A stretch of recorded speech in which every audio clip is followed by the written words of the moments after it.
Pet-friendly moving tips.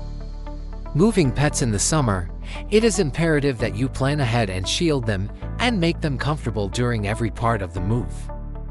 We understand at Best Miami Movers that you love your pets, and we have helped numerous families execute a seamless transition with their pets relaxed, cool, and secure.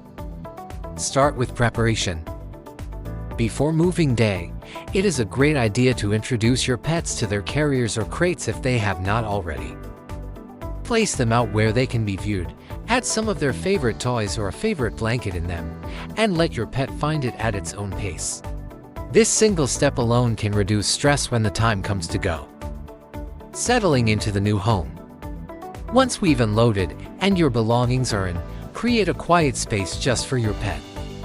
A room barricaded off with their crate, food, water, and some of their favorite things will reassure them while the rest of the house is being unpacked. We treat pets as family here at Best Miami Movers. When you tell us that you are bringing pets, we take more care when loading and unloading.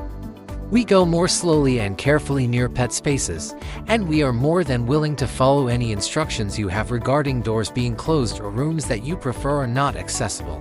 Get more tips and free moving quote in our website bestpricemovingquotes.com.